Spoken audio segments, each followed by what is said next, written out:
Hi hello everyone, क्या हो सभी के सभी। आई होप फाइन होगे, लाइफ में बहुत बढ़िया कर रहे होगे, और अगर नहीं कर रहे हो कोई बात नहीं, सब हो जाएगा। तो सबसे पहले तो सॉरी कल वाली वीडियो के लिए। अब कल हुआ क्या कि मैंने वीडियो रिकॉर्ड की। रिकॉर्ड करने के बाद मैंने सीधे चैनल पर डाल दी। फिर मेरे एक फ्रेंड का कॉल आया मेरे पास, कहता वीडियो देखी। मैंने कहा नहीं, अभी तो नहीं देखी। उसने कहा तेरा सर आधा गायब हो गया है। तो फिर मैंने चैनल खोला, वीडियो देखी, तो मुझे लगा कि हाँ, वो कैमरे का एंगल थोड़ा सा चेंज हो गया था। मैंने देखा नहीं, मैंने डायरेक्टली डाल दी। तो फिर उसकी वजह से थोड़ा हेड चला गया, लेकिन कोई बात नहीं, थोड़ा सा एडजस्ट कर लेना। आज आई होप कैमरे का एंगल सही होगा। मैं एक बार चेक कर लेता हूँ फिर से।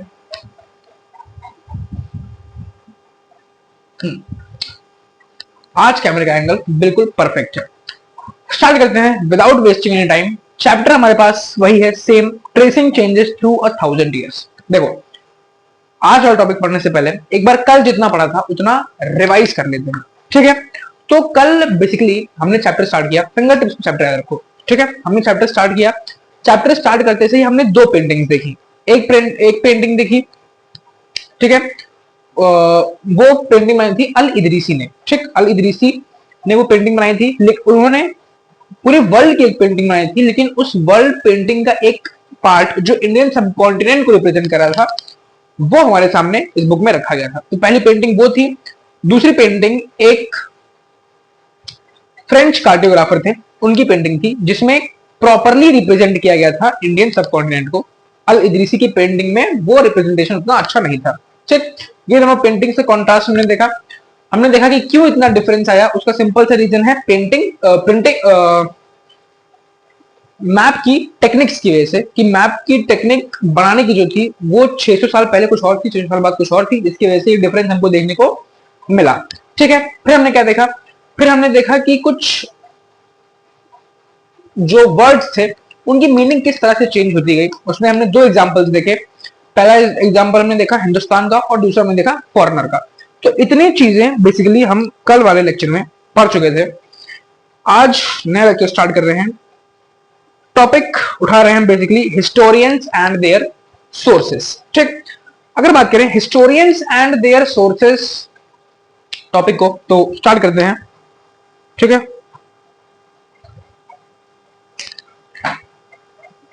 Let's start.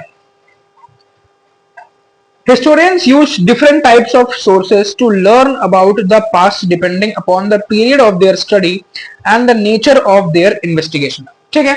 तो अगर बात करें बेसिकली, तो जो हिस्टोरियंस थे उन्होंने किस तरह से पास्ट को देखा, किस तरह से पास्ट को लिखा अपनी बुक्स में। तो हिस्टोरियंस की राइटिंग अलग अलग चीज पे डिपेंड करती है। राइटिंग वो नहीं कि मतलब कौन किसकी राइटिंग ज्यादा अच्छी है, किसकी नहीं अच्छी है। राइटिंग इन द सेंस यहाँ पे मेरे कहने का मतलब है कि जो हिस्टोरियंस ने लिखा वो अलग अलग सोर्सेस पे डिपेंड करता था। और ये सोर्सेस किस चीज पे डिपेंड करते थे कि किस टाइम में किस हिस्टोरियन ने उस हिस्ट्री को लिखा है और किस कॉन्टेक्स्ट में लिखा है। इस चीज पे डिपेंड करती थी कि जो हिस्टोरियन है उसने सोर्सेस कहां से उठाए हैं, ठीक है। Last year, for example, you read about rulers of the Gupta dynasty and Harshvardhana. In this book, we will read about the following 1000 years from roughly 700 to 1750. तो इसमें बुक में कहा है कि पिछले साल यानी कि क्लास 6th में आपने गुप्ता डायनेस्टी और हर्षवर्धना के बारे में पढ़ा होगा। सिमिलरली इस चैप्टर में हम बेसिकली एक 1000 years के बीच की हिस्ट्री को पढ़ने वाले हैं। 700 से 1750, 700 से 1750 के बीच की हिस्ट्री को हम इस बुक में बेसिकली पढ़ने वाले हैं, ठीक है। You will notice some continuity in the sources used by historians for the study of this period. They still rely on coins, inscriptions, architecture, and textual records for information. तो इस time frame में जिस history को हम पढ़ने वाले हैं, basically इस टाइम फ्रेम में जो हिस्टोरियंस थे उनका मेन सोर्स क्या था? जो मेन सोर्स था हिस्टोरियंस का, वो मेन सोर्स क्या था? वो मेन सोर्स थे कॉइन्स, रिटन टेक्स्ट, और नहीं कॉइन्स हो गए, और क्या हो गए? जो मेन हम कह सकते हैं मेन जो सोर्स था हिस्टोरियंस की राइटिंग्स का, वो क्या था? वो बेसिकली थे कॉइन्स, आर्किटेक्चर,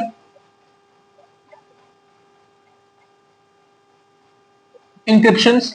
बेसिकली ये कुछ मेन सोर्सेस थे जिन सोर्सेस के बेस पे इस टाइम पीरियड में, इस टाइम फ्रेम में हिस्टोरियंस हिस्ट्री को लिखते थे। ठीक है, but there is also considerable discontinuity. The number and variety of textual records increased dramatically during this period. They slowly displaced other types of available information. Through this period, paper gradually became cheaper and more widely available. ठीक है, लेकिन उसी के साथ हो क्या रहा था?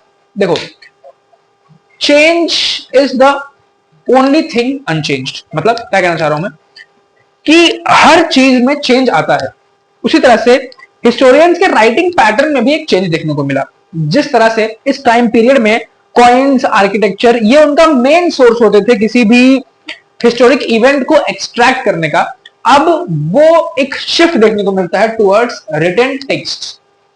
ठीक है, एक शिफ्ट देखने को मिलता है रिटन टेक्स्ट की तरफ। अब जो सोर्स था हिस्टोरियंस के लिखने का, वो रिटन टेक्स्ट हो जा रहा था। क्यों? क्योंकि इस टाइम पे पेपर जो था वो काफी चीप था और बहुत अफोर्डेबल था, जिससे वो इजिली लोगों तक अवेलेबल हो पा रहा था। ठीक है, people used it to write holy texts, chronicles of rulers, letters and teachings of saints, petitions and judicial records, and for registers of accounts and taxes. तो जब पेपर लोगों के पास इजिली अवेलेबल हो पा रहा था, तो लोगों ने उसका यूज मल्टीपल तरह से किया। जैसे कुछ होली टेक्स्ट को लिखने में, जैसे बाइबल, गीता, इनको लिखने में उन पेपर्स का यूज किया। कुछ ऑफिशियल डॉक्यूमेंट्स को रिकॉर्ड करने के लिए उन पेपर्स का यूज किया। सेंट्स की, प्रीचर्स की जो लर्निंग्स होती थी, उसको लिखने का काम किया गया उन चीप और अफोर्डेबल पेपर्स पे। ठीक है, manuscripts were collected by wealthy people, rulers, monasteries and temples. They were placed in libraries and archives. These manuscripts and documents provide a lot of detailed information to historians, but they are also difficult to use. ठीक है, और paper के use में आने के साथ साथ use में आती हैं मैन्यूस्क्रिप्ट्स।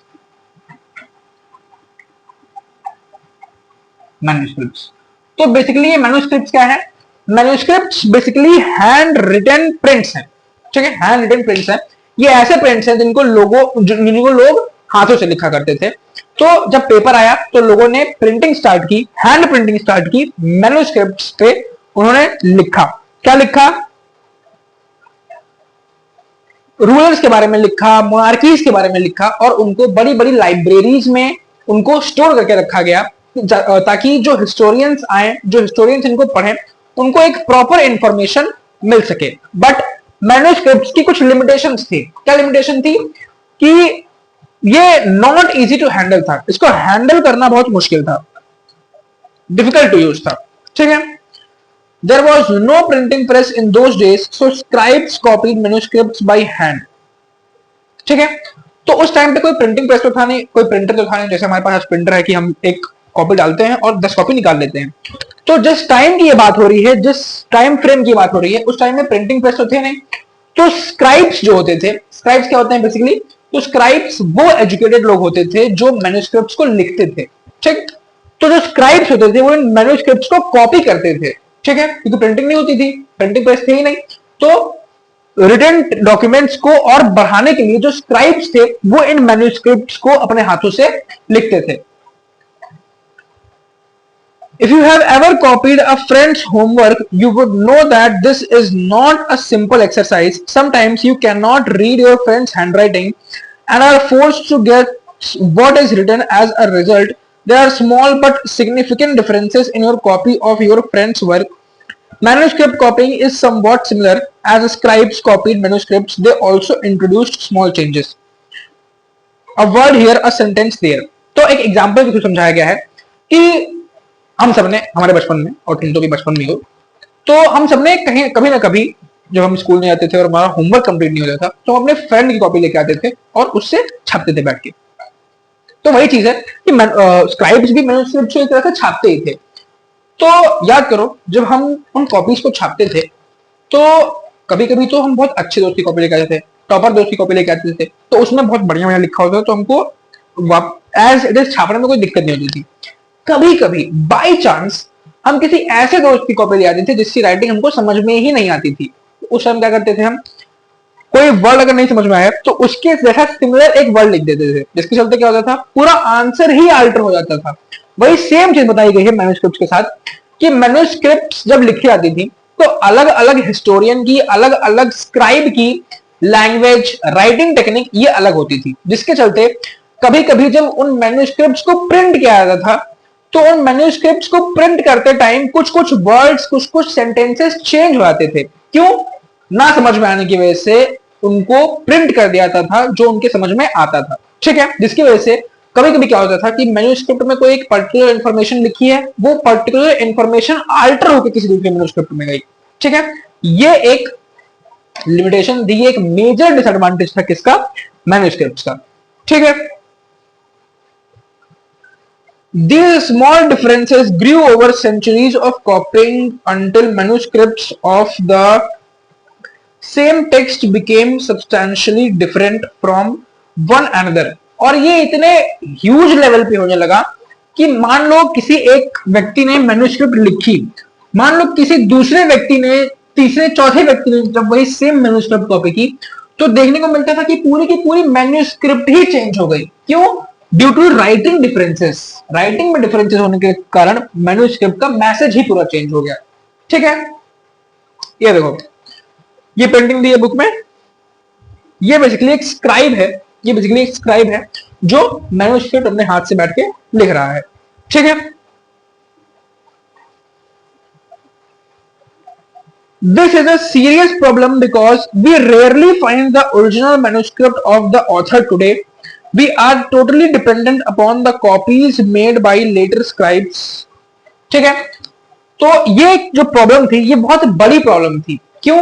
क्योंकि ओरिजिनल मैन्युस्क्रिप्ट आज हमारे पास नहीं है, जो उसका कॉपीड वर्जन है वो हमारे पास है, लेकिन उसके होने का कोई फायदा नहीं है। क्यों? क्योंकि वो अल्टर्ड है, उसमें काफी सारे चेंजेस हैं।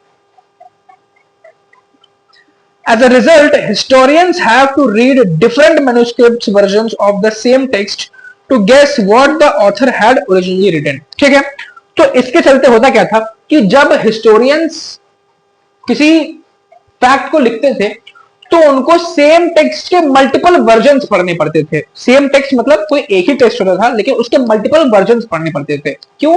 ताकि वो एक गेस लगा सके कि जो ओरिजिनल ऑथर था, उस ओरिजिनल ऑथर ने फर्स्ट कॉपी में क्या लिखा था। ठीक है, on occasion authors revised their chronicles at different times। The 14th century chronicler Ziauddin Barani wrote his chronicle first in 1356 and another version 2 years later। The two differ from each other, but historians did not knew about the existence of the first version until the 1960s। It remained lost in large library collections। ठीक है, तो 14th century में एक chronicler थे जिनका नाम क्या था, जियाउद्दीन बरानी। जियाउद्दीन बरानी, ये जो व्यक्ति थे ये 14th सेंचुरी के एक क्रॉनिकलर थे, मतलब 14th सेंचुरी के एक राइटर थे, एक हिस्ट्री राइटर थे, जिन्होंने एक मैन्युस्क्रिप्ट लिखी थी, एक क्रॉनिकल लिखी थी। 1356 में उसकी फर्स्ट कॉपी लिखी थी और उसके 1356 में फर्स्ट कॉपी लिखी थी और उसके 2 साल बाद यानी कि 1358 में सेकेंड कॉपी लिखी थी। लेकिन जब हिस्टोरियंस ने इस टेक्स्ट को पढ़ा तो उनको यही मिली, 1358 वाली कॉपी मिली। जो 1356 वाली कॉपी थी वो लोगों को 19th सेंचुरी में जाके मिली। तब तक उन लोगों के पास सिर्फ 1358 वाली ही मैन्युस्क्रिप्ट जो जियाउद्दीन बरानी ने लिखी थी वो थी, जिसके चलते क्या हुआ कि इनके मैसेज को लोग गलत इंटरप्रेट करते रहे। ठीक है, तो ये एक लिमिटेशन थी किसकी, मैन्युस्क्रिप्ट्स की। ओके, आई होप ये समझ में आया होगा। नेक्स्ट टॉपिक है new social and political groups. घबराओ मत, कल स्टार्ट करेंगे। ठीक है, new social and political groups is the next topic, उसको हम कल स्टार्ट कर रहे होंगे। एक बार समराइज करें, तो अगर समराइज करें तो हमने देखा,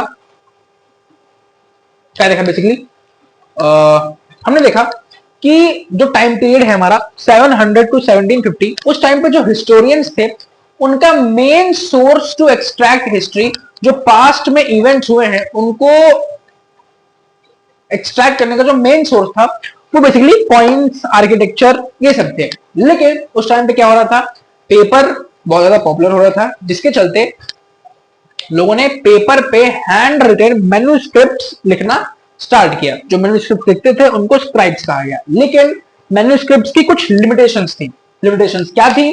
तो लिमिटेशंस ये थी कि मैन्युस्क्रिप्ट, उस टाइम पे प्रिंटिंग प्रेस होती नहीं थी, तो मैन्युस्क्रिप्ट्स को एज इट इज लिखा जाता था। एक मैन्युस्क्रिप्ट की मल्टीपल कॉपीज लिख के बनाई जाती थी।